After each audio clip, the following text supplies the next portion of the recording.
Assalamualaikum, welcome back to Coding with T. Today we are going to learn how to use one single screen and display any type of product, which is typically to display all the product. As in most of the applications, we have a view all button in almost every screen. So how we are going to view different type of product on different screens, and also we are going to learn how to sort product using a single widget and quickly have a look what we are going to achieve. Our application is running, user is already logged in, and if we head towards the bottom of home screen, you can see we have four products that we learn how to retrieve these type of products in the previous tutorial and how to handle single or variable products. We also see how we can add loaders, add all the images, all these functions, how to handle these attributes. So everything is done in the previous tutorial. If you are new, you can watch the previous videos or you can get the playlist link from the description below. And also if you want to download the complete code, link is in the description. But for today's tutorial, when you are going to click on this view all button, you can see we have one view all over here.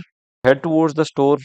Inside, scroll a bit below and you can see currently sports is selected. We have a view all for this sport button. Then for the electronics, we have again view all, and we're going to open the electronics. This is the screen that we want to design. It is going to load all the products that are specifically related to electronics. And also we have a sort option at the top. If we head back and go to the home screen, when I'm going to click on this view all, and this time it is going to get all the popular products. You can see a relevant heading. Then all the popular products are listed over here. We can also sort them with a higher price, with a lower price, and with all these options. If you want to sort them with a sale, you will get sale products first, and at the end we have two non-sale items. So this is what you will be able to learn in today's tutorial.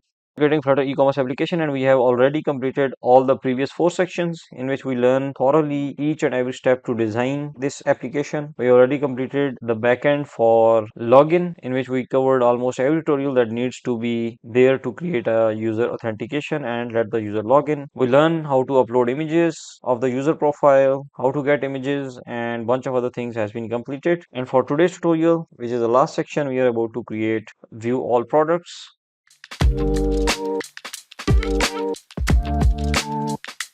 So open Android Studio and we are inside the project, and inside this project let's head towards the features in the shop. And in the screens you can see we have all product screen. It has nothing inside, it has just a reusable widget which is a sortable products. If you open this, the sortable projects has one drop down, a space, and a grid which contains list of products. Now we have to provide the list of products to this grid which we already created, and this grid is going to display all the products in a vertical style. And also using this drop down, we will be able to sort all the list and pass again that list to this grid model to be displayed.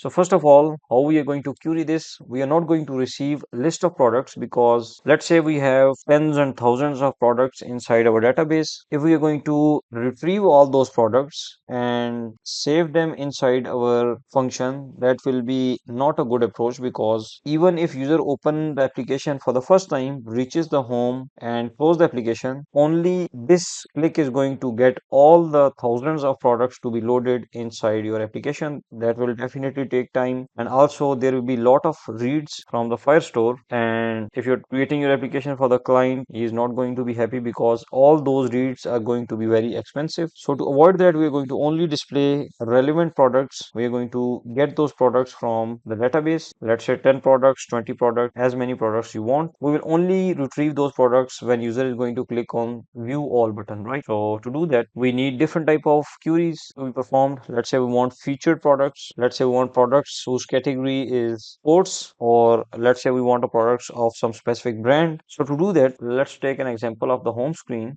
Inside the home.dart, you can see we are displaying list of products which we learned in the previous tutorial and passing those products to this grid. And right on top of that product, we have a heading which is popular products, and on press, we are simply redirecting to all products, right? Now in here, what we are going to do, we are going to create two different options.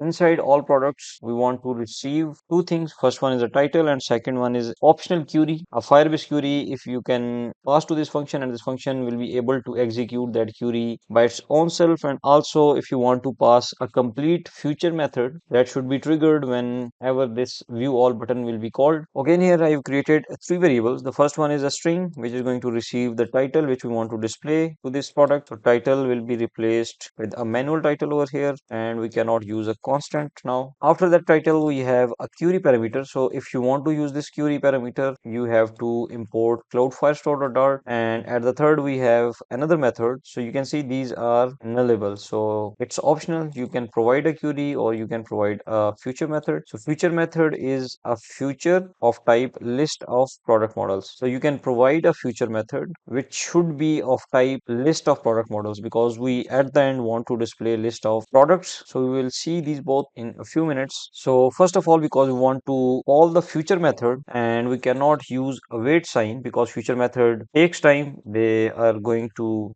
go for the cloud queries, and cloud queries definitely depends on your internet connection and takes the time. So for that we need to call the wait sign in general, and that compiler should wait until that process is completed. But in here in the design, because we cannot use a wait sign and we cannot make this build method an async function, so to use a function which has a cloud query, we have to instead use a future builder. Future builder, as by name you can see, it handles all the methods that are related to future. Now to use the future builder, we want to use that future builder on top of this sortable products. So alt enter, and first you can go for the option stream builder. Now change this stream builder with a future builder. Instead of the stream, use the future property, and also this cannot be a constant. We have to return any type of widget over here inside this builder, and this builder has a context and a snapshot. So this snapshot is going to get the data which has been returned from the future function. Now inside this future, we are simply going to pass a future method if we have anything inside this future method, and by using double question mark, this means that this future method is null. If it is null, we are going to create a method that is going to receive this query and execute it as a future inside our own controller. Now inside this build method, create a new instance of controller which is all products controller. Using get.put, I'm going to create a new instance of this controller, and when you open this controller, it is a simple empty class which I've created inside the shop in the controllers, and you can see we have all products controller which is an empty class.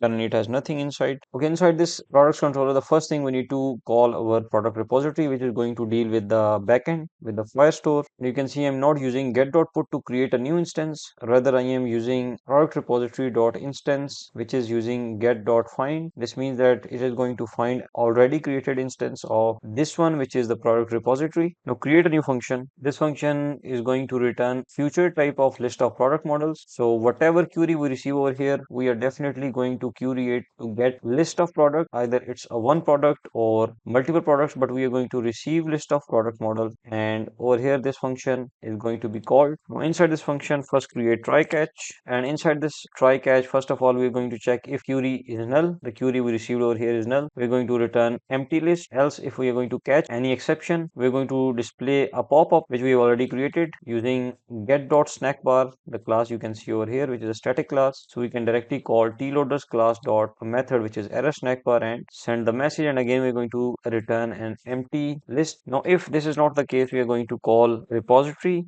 dot fetch products by query. We're just going to create that. It should be an await sign because it have to wait until this operation completed, and it is going to receive list of products. Now inside the product repository, we have to create a function with this name. So let's open the product repository. In the previous tutorial, we learned how to get featured products and display on the home screen, and this was for the dummy uploader that we also learned in the previous tutorial. So same like this function, I'm going to copy this one and paste it over here to use all these exceptions, just to change the name. This is going to receive a query. This query is not null, and in here you can see we're using the same try catch, but inside this try catch, first of all we're going to get this query and call the get sign. So whatever the query is, it is going to call the get, means that return data whatever has been asked by this query, and it is going to wait until the data arrives. So because we know that we have a data of type product model, so we are going to run a loop on all the documents that we receive, and using map we are going to run a loop, and in each document we will be able to receive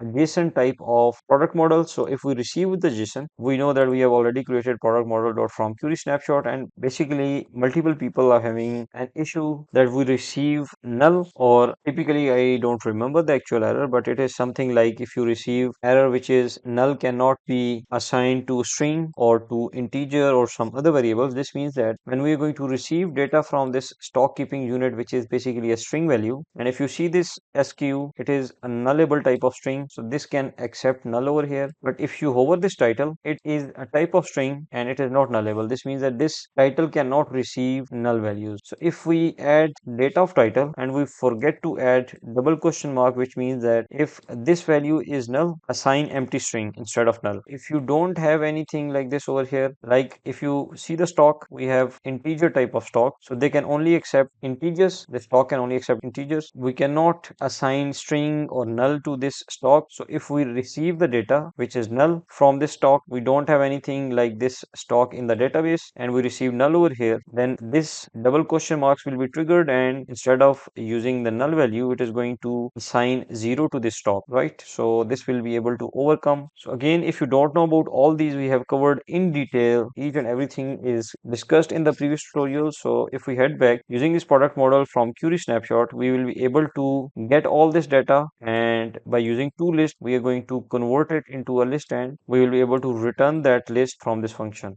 Now, if we head back over here, you can see this function has been executed. Now we receive the product. We just have to do same. We have to return those products and the error is gone. Now open the all products.dart, and in here, if it is itself a future method, we don't want to do anything else. But if it is a query, now we know that we have to call our controller dot fetch products by query and pass the query to it. Now if it is a future method, we can handle the future method. If it is a query, we can handle the query as well, and we will be able to get all the products, and we will receive all those products inside this snapshot. You can see it is a list of product models. Now before doing anything else over here, let's go to the home.dart, and in here, now in the all products, we have to pass required keyword, which is title. Title will be popular products, add a comma, control alt L. After this title, we have two other optional attributes. The first one is the future method, second one is the query. If we are going to use this query object, so to pass the query, we just have to remove the constant over here and call the Firebase Firestore dot instance dot collection the way we created a query. Simply, instead of, you just don't have to call dot get over here. So dot get requires a wait sign. Definitely we are not going to wait over here until this operation is completed. So we also need to use the future builder. So instead of executing this query over here, we are just passing this query to this attribute, and this attribute is going to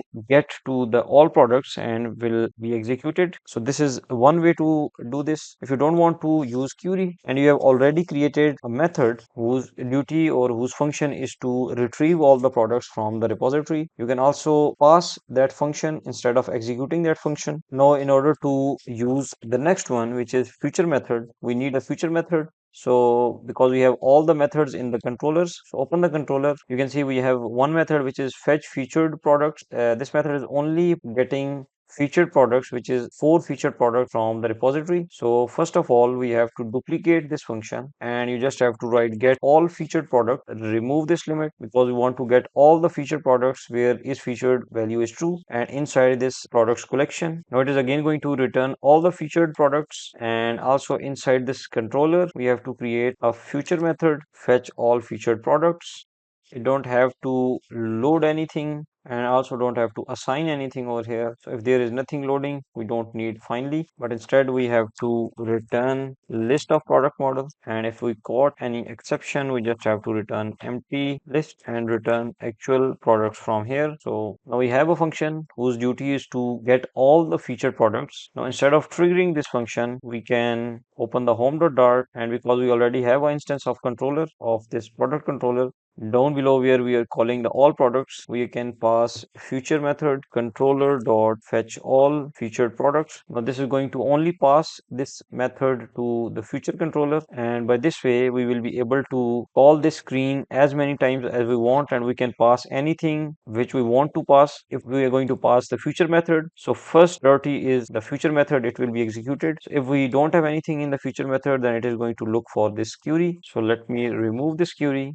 go back to all product. Now in here, so far we get the query, we are able to execute this query and we receive future method. We pass the future method to this future and we will be able to get the result inside this snapshot. In both cases, we are triggering a future method. So this is also a future method, and if we receive anything, it is also a future method. Now let's talk about if we receive anything over here. So the first and foremost thing is that we need to start the loader until future completed its operation and return the result. To create an if statement, if is going to check if snapshot dot connection state is waiting. We want to return this loader, which is again a widget. We must have to return any widget. So we are returning a widget which is the vertical product shimmer that we created in previous tutorials using grid layout. So it has an item count of 4. If you want to increase this to 6 as many times as you want, you can use that. So it will start the loader until the connection is waiting. Then we are going to check if snapshot dot has data, which is not signed. You can see exclamation mark means that if we don't have any data, or snapshot dot data is equal to null, or snapshot dot data dot is empty. If any of the case, we will simply display that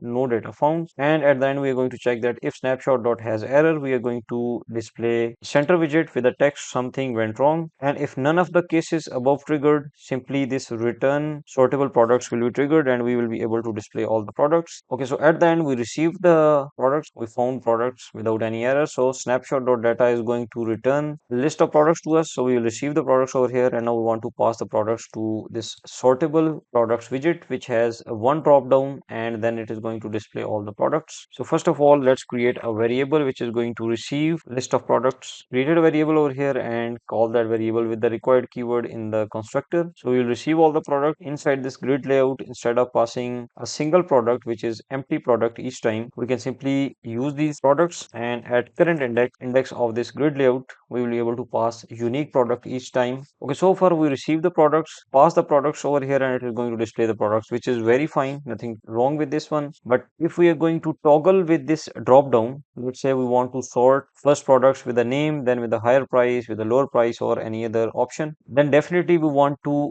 resort the products list and display again on this grid layout. This means that we have to redraw or call the set state to redraw the design again and again whenever this drop down triggers. So first of all, for the backend, we again have to use this all products controller. So just create a new instance of this all products controller, and whenever this build method created, I want to get this all products and assign products to the Rx type of variable, which is Rx list of these products. So whenever that variable is going to be changed, we will be able to redraw this screen again and again as many times as that variable is going to be changed. So let's open this controller, close this function. I have created two variables. The first one is simple string. You can see it is a simple string which is selected sort option, and but default value is the name, and it is the .obs type, means that this is the observable variable and it will be observed whenever there is change inside this variable. We will be able to redraw our screen. So you can see it is type of Rx. So same, we are going to do list of products model. We will receive the products and we will be able to assign all those products to this one because it has a type of OBS. So whenever there is change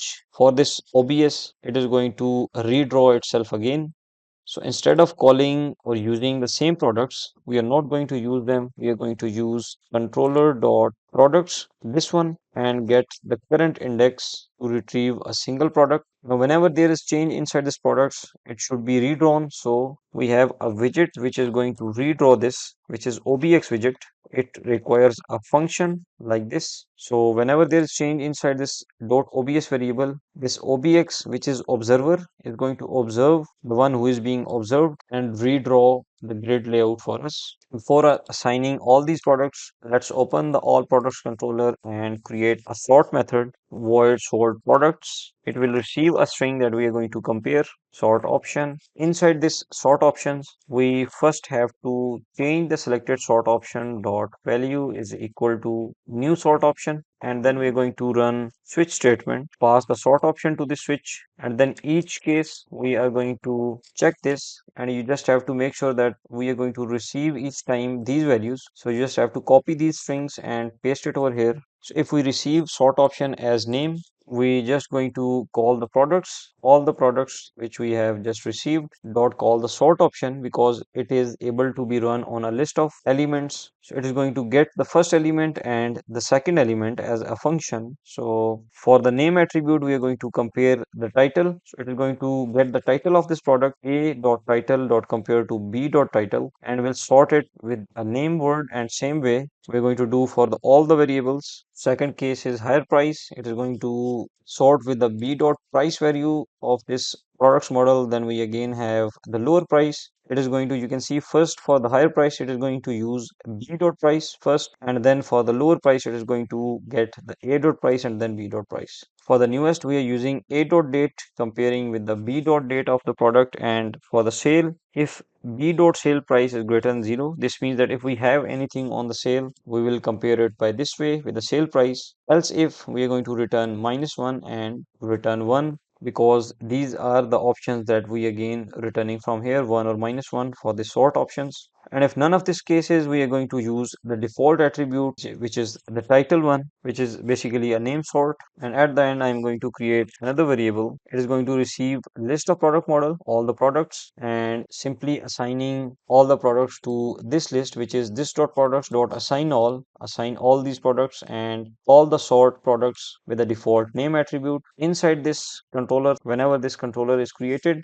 or simply whenever this build method will be created, whenever a view button will be triggered, this sortable products will be created and the build method will be created again. And right inside this, we are going to call controller dot assign products, and we are going to pass all the list to this method. This is going to simply assign all the products to this list of products, which is a type of OBS. Now, whenever there is change inside this OBS values, it will automatically be redrawn. Now we just have to change the values of this OBS because we are changing inside over here inside the products dot sort. These sort options are changing the positions of these products. So as I already told about that, whenever there is change inside this products, it will able to redraw itself again. So we just have to trigger that inside this drop down. So whenever this on change will be triggered, we will receive one of these options that are selected. So inside this function, whenever we receive one of these values, we just have to call the sort product method, which is this one, and it is going to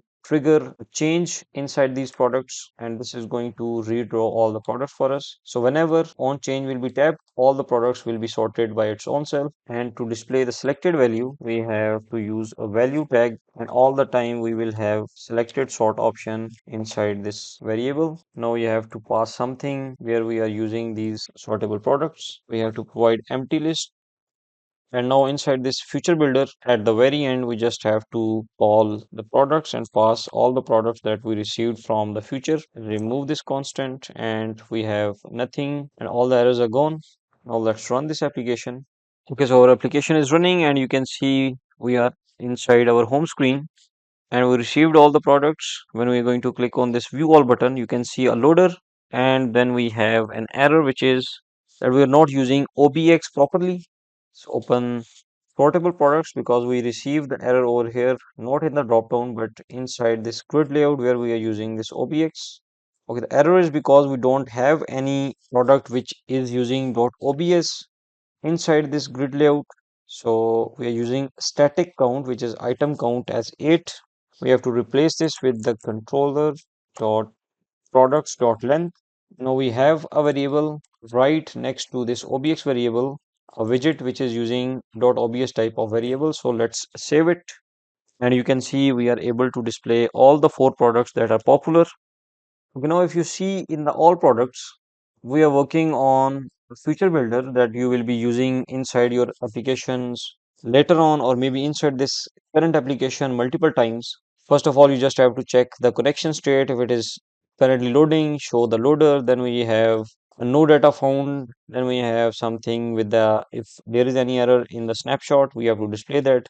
And sometimes we forget about this. So that's why to overcome from this problem and also to reuse this again and again, I've created a custom class. So if you go to the utils inside the helpers, I have created a cloud helper function. So this class main functionality is to deal with the functions that are going to help us related to cloud queries or cloud functions. So you can see we have a first method which is check single record state. It is going to receive any type of snapshot right over here.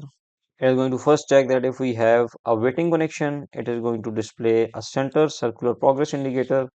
If we have has data or the data is equal to null, we are going to display a simple widget, no data found. Else we are going to have error, we are going to display something went wrong. And if we receive none of these, we are going to return null from here. You can see it as return type of widget, and definitely it's a static widget. Same way, if we have a list of snapshots, like in current scenario, we have a list of product models. So in that case, we have a list of type T, means any type of model, any type of value. We have to pass the snapshot. If snapshot is waiting, we can also pass the custom loaders. You can see it is a required. If you use the curly brackets, you can use required sign to make some variable required, and all the other variables are nullable. If you pass the loader, we are going to check if loader is not null. We are going to return your own created loader. If it is a waiting state, if you created error widget, custom error widget that you want to display, we're going to check if have something in the error widget.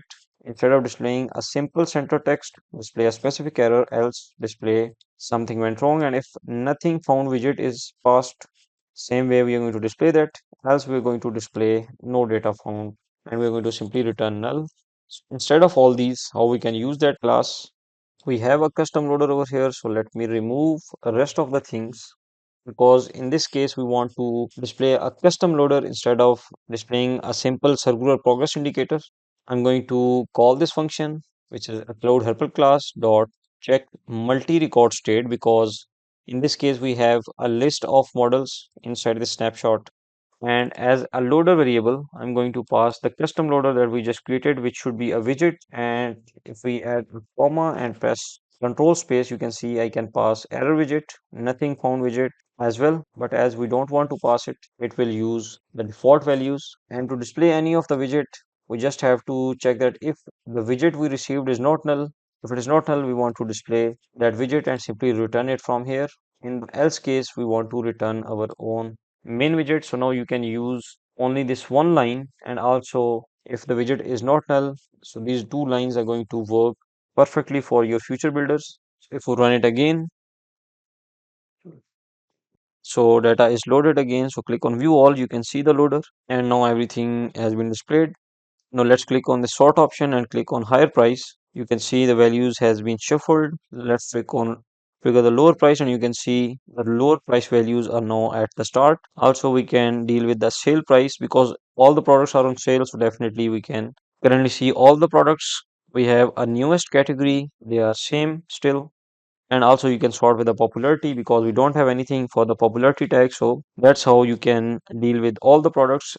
Okay, so that's it for today's tutorial. I hope you learned something new. If you learned something new, please like the video. And if you're new to this channel, don't forget to subscribe and hit the bell icon to get notified for all the upcoming videos. If you're new again, you can watch the complete playlist. Link is in the description. And also you can download the complete code. Link is in the description, or visit codingwithy.com. Once again, thank you for watching. Take care. Allah Hafiz.